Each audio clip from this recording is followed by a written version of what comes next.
Bonjour à tous, on se retrouve aujourd'hui pour une nouvelle vidéo et on se retrouve sur le jeu Hellbringer. J'aime bien le dire avec l'accent. Donc Hellbringer, c'est un jeu de cartes. Alors on m'a demandé en fait de faire une vidéo sur le jeu en fait simplement, une vidéo à vie. Voilà, bon pourquoi pas, pourquoi pas. Alors c'est pas un exercice que j'ai l'habitude de faire parce que j'en fais jamais. Mais je me suis dit bah tiens pourquoi pas faire donner un petit peu mon avis. Alors chose que je fais très rarement, mais exceptionnellement on va le faire un petit peu. Et puis voilà, il faut savoir que le jeu n'est pas à moi, on me l'a prêté, hein, c'est le jeu. Merci à toi Féfé, donc Féfé qui fait partie de la communauté, qui me l'a prêté, parce que sinon bah, je l'ai pas en fait le jeu tout simplement. Ben, c'est parce que il n'est pas vraiment trouvable, mais il me semble que de mémoire, si jamais le jeu vous intéresse, il va y avoir un nouveau KS. Alors je sais pas dans combien de temps, j'ai pas trop suivi, mais il me semble qu'il va y avoir un nouveau KS. Voilà. Alors, avant de commencer le jeu, on va parler un petit peu du matériel, puisque c'est une vidéo à vie. Et je préfère aussi prévenir que la vie, c'est personnel, bien sûr. Donc, ça touche que moi. Donc, tout ce que je vais dire, que ce soit positif ou négatif, eh ben, ça, c'est que mon avis, quoi, en fait, hein. Vous avez le droit de ne pas être d'accord, même tant mieux, même.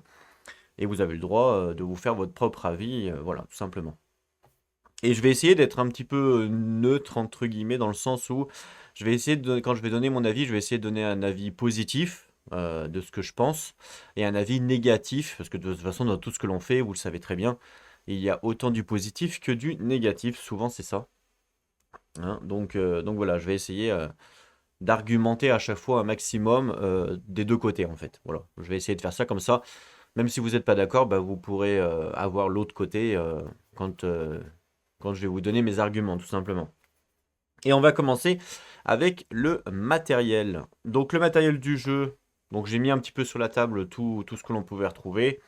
On retrouve des dés, on retrouve des cartes forcément puisque c'est un jeu de cartes, livre de règles, et on retrouve des plateaux comme ça, donc des plateaux un peu, je sais pas comment on appelle ça, et on peut écrire en fait avec un stylo effaçable, mais c'est pas un stylo effaçable n'importe comment, c'est un stylo effaçable à blanc, hein. Vous savez, sur tableau blanc, c'est pas les mêmes que les stylos effaçables standards. Alors pourquoi c'est pas les mêmes? Parce que ceux-là ils sèchent, ça fait comme une craie si vous voulez. En fait, il me semble d'ailleurs que les craies n'existent plus et ça a été remplacé par des stylos comme ça sur feutre noir, sur tableau noir, pardon. Donc voilà, ça c'est ce qu'on retrouve dans le jeu. Voilà, donc tout plein de petits plateaux comme ça et des cartes. Voilà, après il n'y a rien de plus, hein, la boîte est standard, voilà. Alors au niveau justement du matériel. Donc les plateaux comme ça, bon, d'avoir un plateau de jeu, c'est toujours sympa. Ça nous permet de mettre nos cartes et tout. Moi personnellement, j'aime bien. Après, donc ça c'est le côté positif entre guillemets. C'est toujours agréable d'avoir un plateau. Par exemple, si je prends Aurore Arkham, bon, bah, on n'a pas de plateau, on pose nos cartes comme ça sur la table. Voilà. Donc ça c'est le côté positif. Le côté négatif, c'est que les cartes, elles glissent. Voilà. Puisque comme le plateau il est très lisse, justement pour qu'on puisse, je pense, s'écrire aussi avec le stylo, et ben voilà, ça c'est le côté négatif. Mais bon, après ça c'est pas non plus très grave, mais voilà. Potentiellement, ils auraient peut-être pu proposer un tapis de jeu. Alors peut-être ça a été fait, j'en sais rien, hein. J'ai pas connu la campagne Kickstarter, mais il aurait pu peut-être être proposé un tapis de jeu, peut-être. Ça aurait évité que ça glisse. Mais bon, en tout cas, moi j'aime bien le côté plateau, donc ça c'est plutôt un plus, on va dire, dans le matériel. Par contre, le côté négatif là que moi je retrouve, c'est ces sortes de pulls qu'on doit assembler en fait, parce que regardez, on doit assembler les, les coins sur les bords, donc que ça soit ici ou que ça soit ici, par exemple, hein, vous voyez ici, voilà. Et ça, moi, je trouve que c'est un point négatif. Pourquoi? Bah, parce que ça s'abîme à force de le faire. Et là, c'est pas mon jeu, donc en plus, moi, j'ai peur de l'abîmer parce que c'est pas mon jeu. Je veux absolument pas lui abîmer, bien sûr. Donc je me suis dit, bah, je vais même pas l'enclencher. Vous voyez, ici, je l'ai même pas enclenché pour pas abîmer parce que je veux pas que ça se déchire ou autre. Donc j'ai enclenché celui-là parce que quand même il y a l'œil qui est coupé en deux, donc c'est quand même plus sympa d'avoir l'œil entier.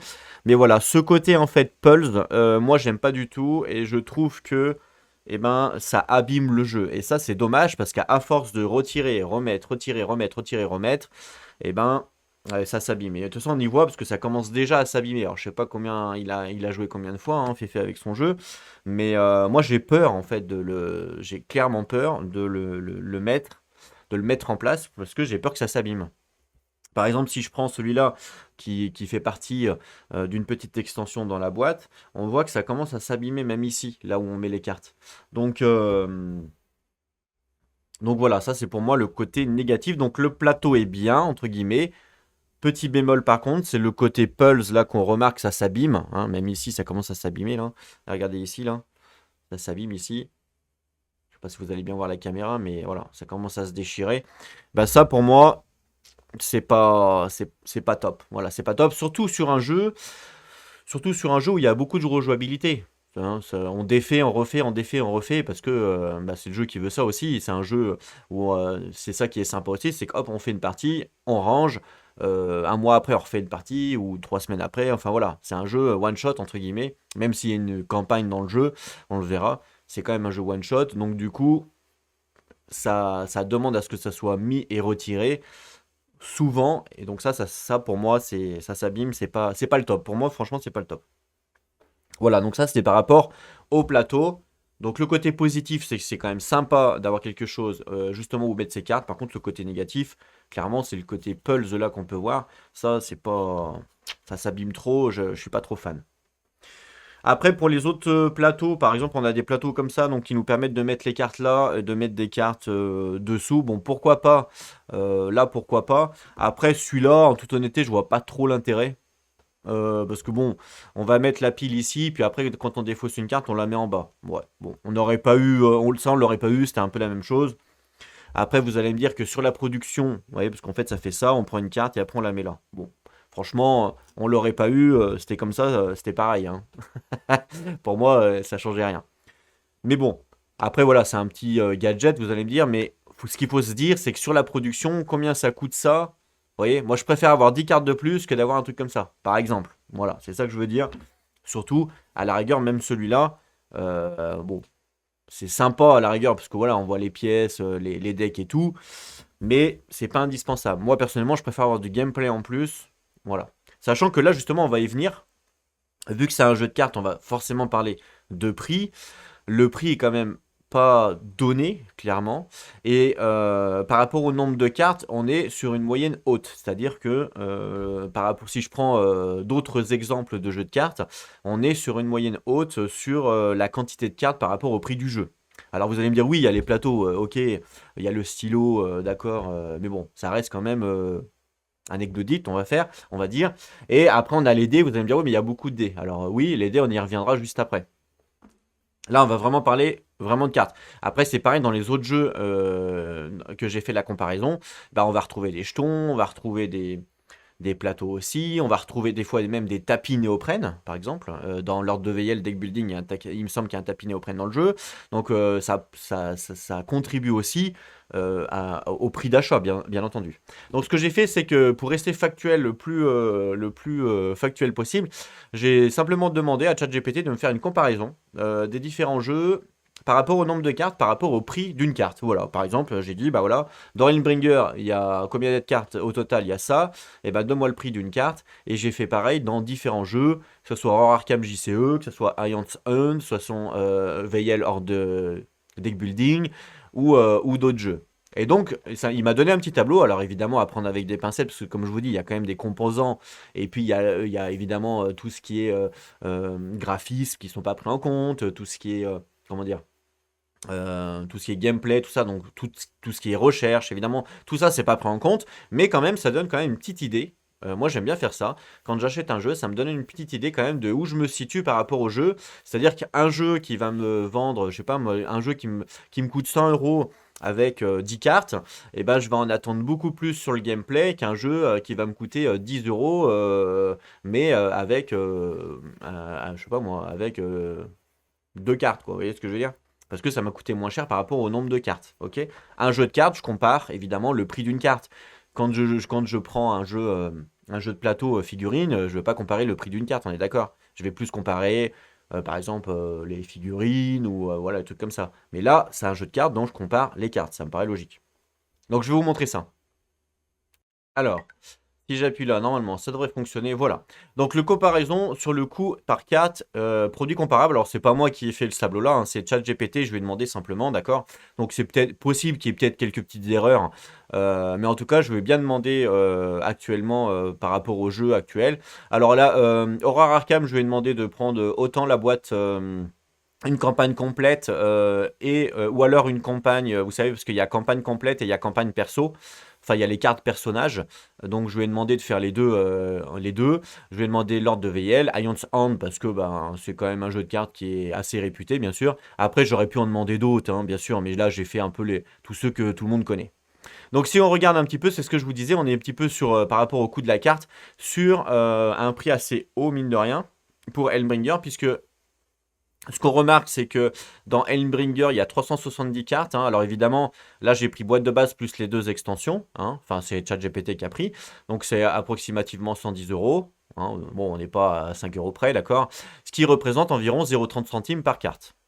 D'accord. Alors attention, remarque, il dit pas de campagne, c'est pas vrai, il y a bien une campagne dans Helmbringer, donc faites pas gaffe à ce qu'il écrit à droite, là on s'en fout un peu. Nous, ce qui nous intéresse, c'est surtout le prix de la carte. Horror Arkham, une campagne complète, c'est environ 60 euros. On a environ 300 cartes, ça représente 20 centimes de la carte. Horror Arkham, quand on achète les deux packs, c'est plus intéressant, vous voyez, d'acheter les deux packs, puisque du coup, ça nous fait 600 cartes. Donc, ça revient en fait à 0,18 centimes la carte.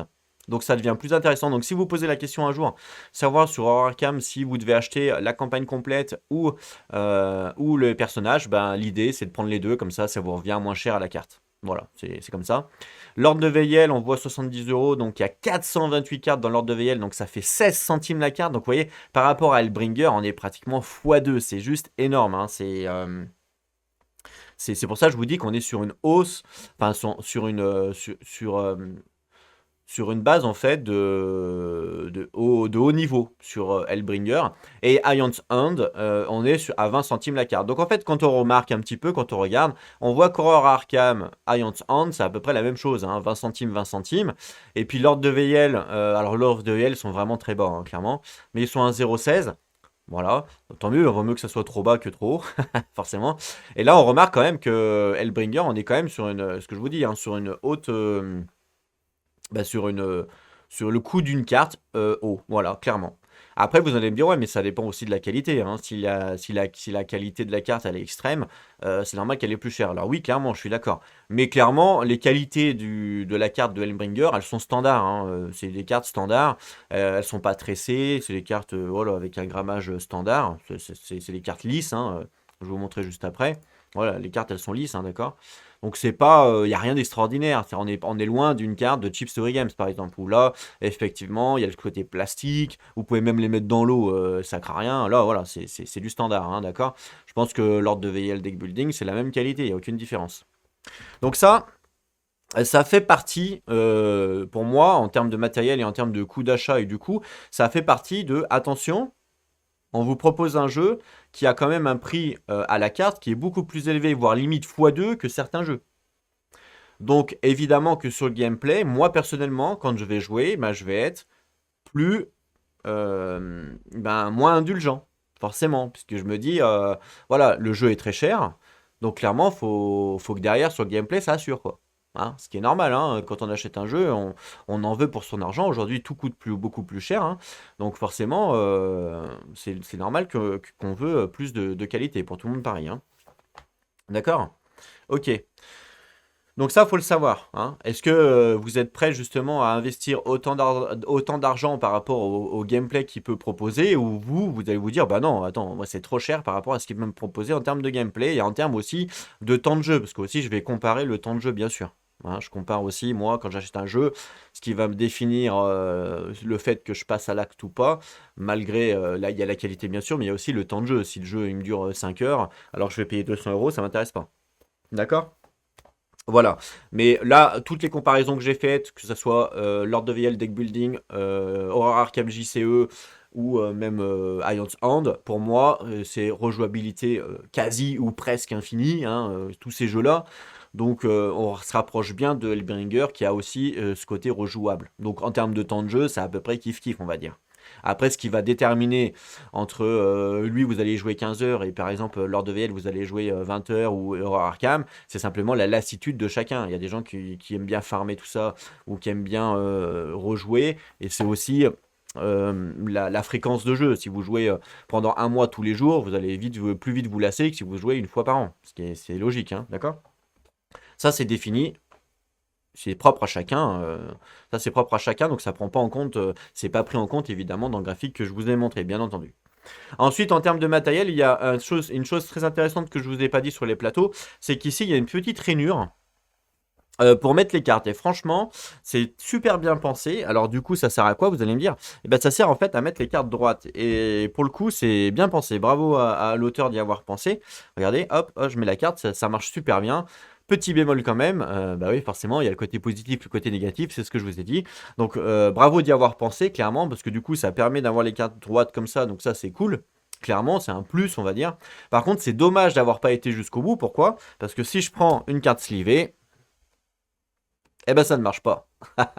Et ça c'est con.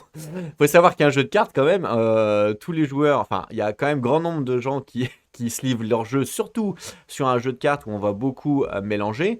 Donc c'est un peu dommage que du coup ça ne fonctionne pas. Alors des fois ça marche, ça dépend où on situe la carte, mais ouais, alors je fais pas exprès, hein, c'est vraiment pas de la mauvaise foi, j'appuie vraiment fort, là, regardez, j'appuie vraiment fort, pas de souci, mais non, elle tient pas. Et mais des fois, si je la mets à droite là, hop, ça marche, vous voyez, donc c'est peut-être, il y avait peut-être un petit truc à faire en se disant, bah attends, peut-être qu'il faut peut-être élargir un peu ou creuser un tout petit peu, j'en sais rien, pour que ça fonctionne de partout, ouais, donc là ça fonctionne un peu, pour que ça fonctionne de partout avec une carte sleeve. Parce que des fois ça marche, des fois ça marche pas.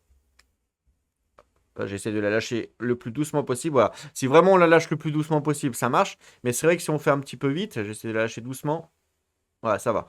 Ouais, Bon, on va dire que ça fonctionne, mais faut y aller vraiment doucement, quoi. Bon, l'idée est là, franchement, l'idée est bonne. Faut quand même le dire. Moi, j'aime beaucoup l'idée. Ça évite justement de s'acheter nous-mêmes un truc pour mettre droit. Voilà, l'idée est bonne. Peut-être que une petite amélioration justement pour les cartes sleeve aurait été peut-être intéressant. Et peut-être que à force de gratter dedans comme ça peut marcher. Ok. En tout cas, bonne idée. Ok. Bah, si ça marche, tant mieux avec la carte sleeve. Quand j'avais fait mes tests, quand j'ai fait mes tests de partie, ça ne marchait pas tout le temps, mais là, peut-être que j'ai réussi à l'élargir un peu. Donc, ok. Donc, je retire un peu mes paroles. Ça fonctionne bien avec les cartes sleeve, mais il faut peut-être l'ajuster un petit peu, le machiner. C'est vrai qu'au premier abord, quand j'avais testé, toutes mes cartes tombaient. Mais là, ça a l'air de fonctionner, on peut pas le nier. Donc, bravo. Donc ça, c'est bien d'avoir pensé à ça. Franchement, ça, c'est cool. Maintenant, on va parler des dés. Alors, les dés. Donc les dés, c'est du bois. Voilà, hein, tout simplement. Alors moi, personnellement, mais ça c'est personnel, je n'aime pas les dés carrés. Voilà, ça c'est personnel. Alors pourquoi je n'aime pas les dés carrés? Parce que moi, pour moi, un dé, c'est... Qu'est-ce que je demande à un dé? Bah, c'est qu'il roule. Pourquoi? Bah, parce que quand je lance mon dé, je veux qu'il roule. Je veux qu'il roule. Voilà, c'est comme ça. Et ben là, ceux-là, ils roulent pas, hein. Ils roulent pas parce qu'ils sont carrés. Et ça, je n'aime pas. Voilà, j'aime pas du tout. En plus, ils sont super légers, hein. C'est vraiment. Bah, faut dire ce qui est, hein. C'est du bas de gamme. Voilà. Faut dire à un moment donné, un cheval s'appelle un cheval. C'est clairement des dés de bas de gamme. Voilà. Donc pour moi, ça contribue pas justement au prix de la boîte, qui est quand même assez élevé, hein. On l'a vu tout à l'heure avec le prix des cartes. Ça contribue pas. Et ouais, c'est tout léger.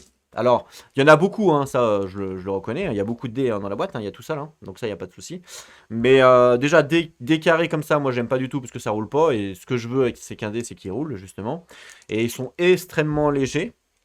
Alors vous allez me dire, bah tant mieux, comme ça on peut en avoir plus dans la main, et comme on doit lancer beaucoup de dés dans le jeu, bah, c'est un plus-value, on va dire. Oui, pourquoi pas, pourquoi pas. Mais j'aurais préféré avoir bah, d'autres dés qui roulent déjà, enfin pas carrés forcément, et des dés pas en bois ou avec une qualité un peu supérieure. Voilà. Ça reste personnel, mais moi je trouve que les dés, c'est de la mauvaise gamme. Clairement, c'est mauvaise gamme. Voilà. Alors évidemment, faut aussi baisser les coûts de production, hein, il n'y a pas de souci. Mais là, c'est nul. Alors, peut-être que sur la campagne Kickstarter, je sais pas, hein, peut-être que sur la campagne Kickstarter, l'auteur a proposé des dés premium, c'est possible. Mais en tout cas, dans la boîte de base, là, de ce qu'on nous propose, Moi, j'aime pas. Personnellement, j'aime pas du tout ces dés. Et ce qui est dommage, c'est qu'on peut pas les remplacer comme c'est des dés spécialement pour le jeu, parce que c'est des dés, vous voyez, avec des faces 5 et des faces 10. Et donc ça, on n'en trouve pas. Donc on peut pas les remplacer. Donc malheureusement, on est obligé de se taper des dés un peu de mauvaise gamme, clairement, il faut le dire. De mauvaise gamme quand on joue, et ça, c'est vraiment dommage. Moi, je suis pas fan de ça. Des dés, en tout cas, je suis pas fan. Et après, on a un dé orange comme ça, pareil, donc qui est pointu, donc du coup qui roule pas. Mais ça c'est personnel à la rigueur. Mais pareil, qui est extrêmement léger. Vous voyez que je suis obligé de hop lancer carrément. Regardez, je suis obligé de lancer carrément. Et regardez, il roule pas en fait. Il roule pas sur ma table. Il spawn. C'est marrant. Mais ouais, je suis pas fan. Moi, j'aime bien des dés qui roulent. Enfin bref. Voilà, donc les dés, clairement, pour moi, mauvaise gamme. Après, bon, livre de règles, donc, pareil, il y a des gens sur Internet qui disent qu'il est bien, il y a des gens qui n'est pas bien. Moi, personnellement, j'ai trouvé moyen. C'est-à-dire que bah, on retourne quand même pas mal dedans, surtout sur une première partie. Pourquoi? Bah, parce que il n'y a pas toutes les infos. Enfin, il y a des infos, mais c'est pas super clair, net. Voilà, c'est assez. Ouais, par exemple, là, même la mise en place, à un moment donné, j'avais les cartes quand vous prenez votre personnage, donc vous avez donc des cartes de capacité, bien sûr, et vous avez des cartes comme ça. Ben, au début, j'avais pas compris. J'avais dit, mais attends, on prend quelle capacité? En fait, on prend quelle capacité? Parce qu'il y a un mode campagne. Du coup, dans le mode campagne, vous pouvez prendre une capacité, mais dans le mode pas campagne, vous pouvez pas le prendre. Enfin, du coup, il y a des trucs qui sont un petit peu flous quand même. Donc, je dirais le livre de règles moyen.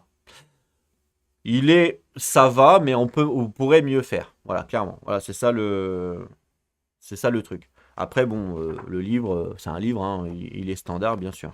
Ok. Le fait qu'il y ait une campagne dedans, par contre, c'est un plus-value, hein, clairement, tant mieux, hein. Ça, c'est un plus-value sur le gameplay, hein, ça pour le coup. Du fait qu'on puisse jouer en mode campagne et on puisse jouer en mode standard, ça c'est cool. Donc ok. Donc là on a passé la revue un petit peu sur le matériel. Je parle évidemment pas du stylo. Ça reste anecdotique, t'as un stylo comme ça. Après attention parce que quand il marche plus, bah forcément faut en racheter. Mais bon, après voilà, ça coûte que dalle hein, sur Amazon ou autre. Donc ça, on prend pas en considération. Voilà. Donc voilà à peu près sur le matériel du jeu. Donc vous situez à peu près. Pour moi, je trouve que par rapport au nombre de cartes, le jeu reste cher. Maintenant, ça sera à vous de juger si le prix en vaut la peine par rapport à son gameplay. Et justement, on va y venir au gameplay. Le gameplay, donc du coup, c'est une sorte. Alors tout le monde dit c'est un Diablo entre guillemets, Diablo Light. Pourquoi? Parce que vous allez builder, trouver du stuff, trucs comme ça, voilà, combattre les monstres. Bon, moi j'ai pas tout compris pourquoi ils avaient fait cette comparaison-là, parce que bon, le jeu vidéo Diablo, ça reste un hack and slash, et là, pour moi, on est loin du hack and slash. Enfin, ça a rien à voir. J'arrive pas à comparer le truc, mais bon. Mais bon, pourquoi pas. C'est peut-être moi qui suis dans l'erreur. Enfin bref. Donc du coup, là l'idée, vous allez avoir un personnage. Donc au début, il va être à poil. Très bien. Et puis, vous allez devoir builder petit à petit par rapport aux cartes que vous allez trouver. Et l'idée, en fait, c'est d'avancer dans le donjon, descendre les étages et combattre le boss ultimate de fin. Et dans chaque scénario, vous allez avoir un boss. Par exemple, là, on a la succube. Voilà, et vous allez devoir la tuer. Donc ça, l'idée est très bonne. Voilà, on avance dans le donjon et on doit combattre les mobs et on doit combattre le boss à la fin. Voilà, franchement, l'idée est bonne, il n'y a pas de souci par rapport à ça. Maintenant, en termes de gameplay pur, vous allez prendre vos cartes et vous allez pouvoir, donc vous allez avoir des cartes comme ça, voilà, et vous allez jouer suivant vos actions. Vous allez avoir en fait un système d'action avec le personnage, donc ça c'est plutôt cool aussi. Et vous allez avoir, en fait, ce qui est sympa aussi, c'est que vous allez avoir des capacités, par exemple, vous allez gagner des capacités tant pour votre personnage que des capacités pour d'autres personnages.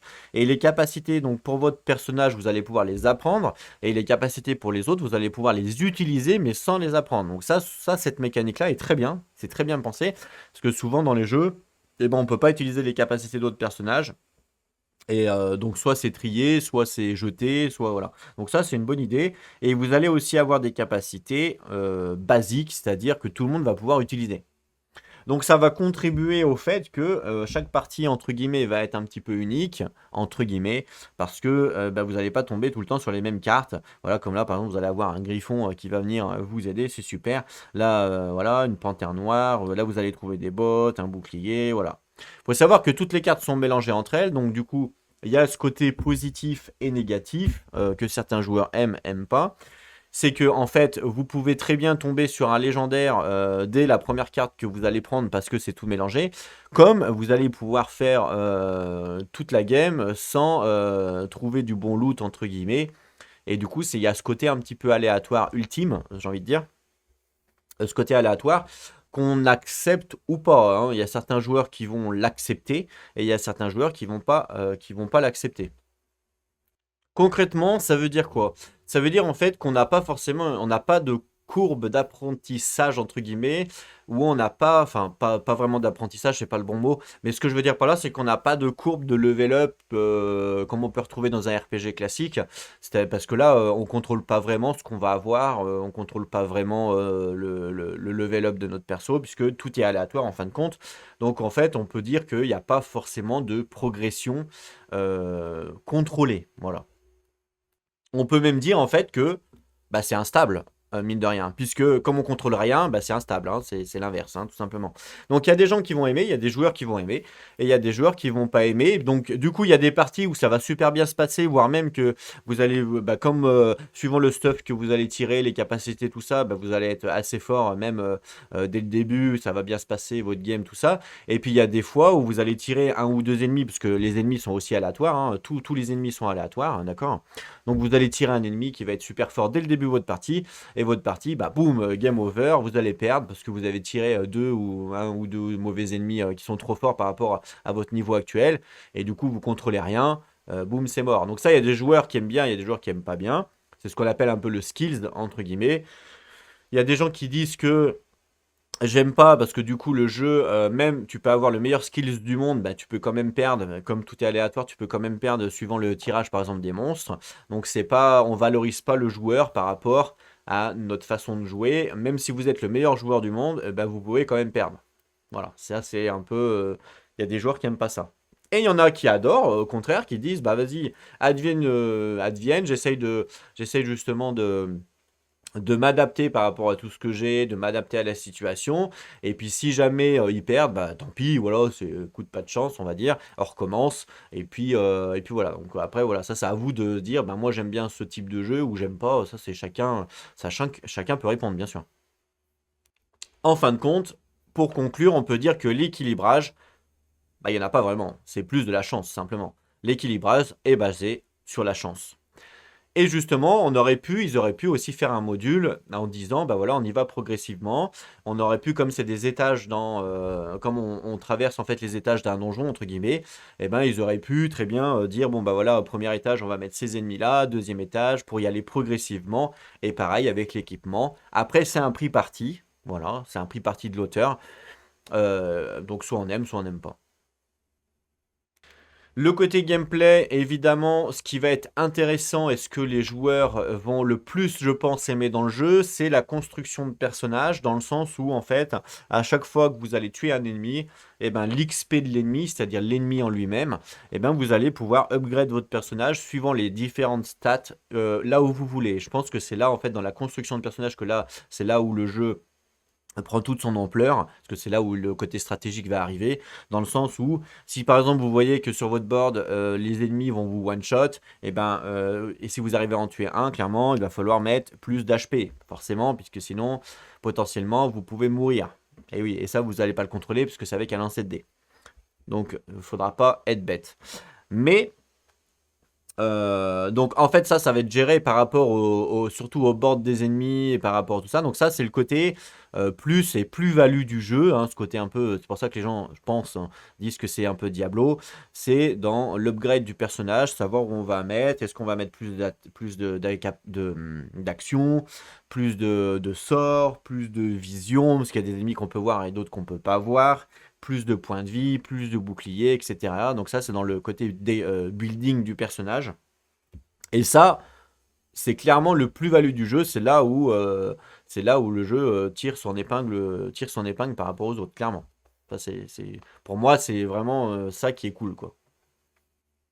La campagne aussi, justement, qui permet de gagner des capacités au fur et à mesure de votre campagne. Vous voyez, là, il y a le tableau de bord de la campagne. Ça permet en fait de débloquer des différentes capacités, des différents trucs. Ça, c'est plutôt cool. Ça a un côté, justement, progressif de son personnage. Donc ça, c'est plutôt sympa, clairement. Ça aussi, je pense que c'est un plus-value par rapport au jeu. Et après, en termes de gameplay, bah, le gameplay reste simple, hein. Vous allez jouer des cartes suivant le nombre d'actions que vous allez avoir. Potentiellement, vous allez améliorer vos équipements. Évidemment, ça, euh, bon, bah, souvent, hein, vous allez essayer de mettre le meilleur équipement, hein. Ça, c'est sûr à 100%. Donc ça va plus être tributaire des cartes que vous allez piocher. Et donc chaque partie va se renouveler. Et justement, c'est ce côté intéressant, c'est que comme il y a quand même pas mal de cartes, il y a tout ça en carte équipement, entre guillemets, et ben vous aurez potentiellement pas souvent les mêmes parties. Et ça, c'est plutôt cool. Voilà. Après, sur le gameplay, bah, rien trop de choses à dire. Ce que je vous invite à faire, c'est de regarder la prochaine vidéo qui va venir sur la chaîne où je joue une partie. Là, c'est vraiment une vidéo à vie où je joue une partie, comme ça vous pouvez vous faire votre propre avis vous-même. Mais bon, je pense que de toute façon, les vidéos sur le net, ça manque pas. Il y en a 50 milliards des gameplays sur ce jeu. Donc même si vous voulez pas attendre, vous pouvez regarder le gameplay sur une autre chaîne pour vous faire un avis vraiment sur le gameplay. D'accord? Donc on a un board d'ennemis. L'idée c'est d'arriver à les gérer. Et pour descendre dans le donjon, voilà, et d'aller buter en fait la boss, hein, tout simplement. Et donc, grâce à ça, en faisant ça, on va gérer notre personnage, le côté construction du personnage, et on va pouvoir gérer un petit peu son équipement, tout ça par rapport aux cartes. Enfin, on va plus s'adapter, on va dire, par rapport aux cartes que l'on va tirer. Attention tout de même, les combats, c'est des lancers de dés. Donc, qui dit lancer de dés dit aléatoire, bien sûr. Donc, souvent, ce qu'on va faire, c'est qu'on va essayer de compter le maximum que peuvent faire les ennemis. Et on va se dire, bon, bah voilà, au maximum, ils peuvent faire ça. Donc, si j'ai plus de vie, bon, bah voilà, je suis sûr de rester en vie. Voilà, entre guillemets. Donc, c'est un peu ce qui va être c'est ce qui va décider en fait de comment un petit peu vous allez monter votre personnage suivant les PV bien sûr. Mais ça reste quand même le aléatoire dans le sens où si vous vous dites bah vas-y je vais attaquer celui-là, bah, vous allez lancer vos dés et potentiellement ça va réussir ou pas réussir. Voilà, ça peut aussi faire partie un petit peu de la stratégie. Donc ça mais ça reste un petit peu côté aléatoire. Donc en fait pour conclure, le gameplay plutôt. Pour moi, il offre une immersion intéressante, puisqu'on se retrouve dans un donjon, vous voyez, le côté noir, côté sombre, les illustrations sont très belles, hein, celle-ci, elle est très belle, hein, par exemple. Les cartes il n'y a aucun souci, hein, les illustrations des cartes sont très belles, les cartes sont stylées, hein, si on prend la succube, par exemple, voilà, c'est joli, il y a rien à dire de ce côté-là, il n'y a aucun souci. Les cartes sont belles, design, il n'y a aucun souci. Donc le côté immersif est présent, clairement, ça c'est un plus aussi dans le jeu. Donc il y a ce côté un peu ambiance justement que je pense les joueurs aiment bien. Le côté gameplay, bah, comme je vous ai dit, le plus-value pour moi, c'est la construction du personnage, le côté enfin pas le deck building, mais le côté level up du personnage où on va décider comment on va construire notre personnage. Voilà. La gestion de l'équipement, même si évidemment il y a un côté aléatoire parce qu'on ne sait pas ce qu'on va avoir. Bon, il y a quand même une petite gestion à avoir. Des fois, on a des choix en disant bon, on a deux capacités, laquelle on va faire. Bon, bah, on va peut-être plus faire celle-là par rapport à une autre. Donc, ça reste quand même des choix. Donc, ça, c'est aussi un plus-value clairement sur le jeu. Donc, ça, c'est un plus.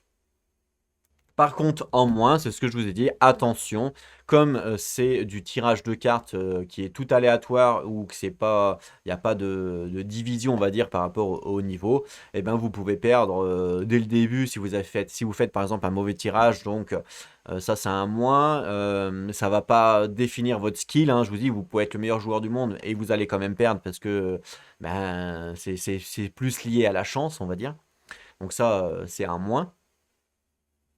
Et même si vous faites pas d'erreur dans votre jeu, dans votre gameplay, eh ben le jeu peut vous punir par rapport à la chance. Vous allez tirer une carte ou du mauvais stuff et vous n'allez pas forcément réussir le scénario.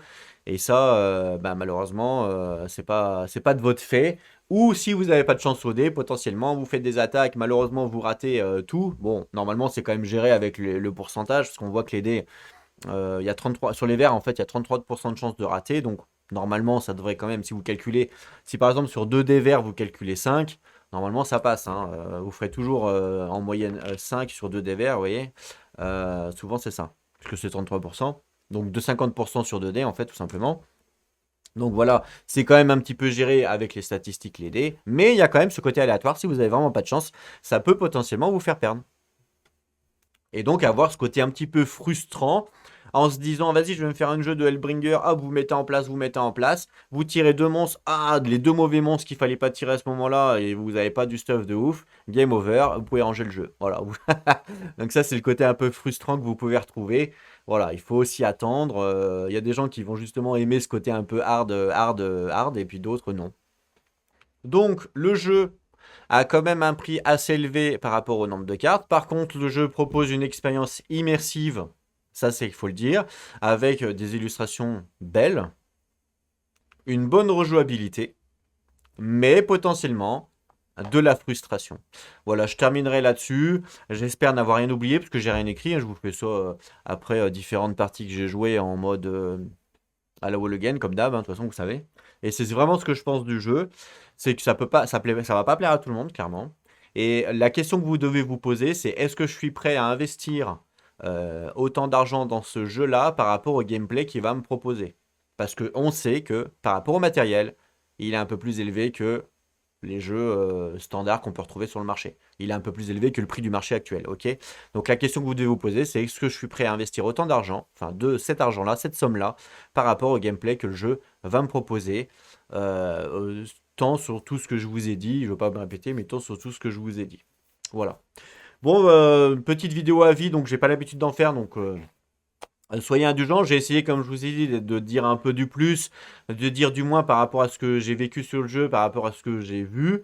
Les sensations, évidemment, je peux pas comme ça vous donner les émotions que j'ai eues sur le jeu. Ça, je vous laisserai découvrir quand vous regarderez la vidéo gameplay du jeu, parce que c'est quand même bien de revoir une vidéo gameplay. Voilà. Et puis, si vous voulez pas attendre et vous faire un avis vraiment tout de suite, et ben, allez voir un gameplay. Il y en a plein hein, sur YouTube, il n'y a aucun souci. Donc voilà.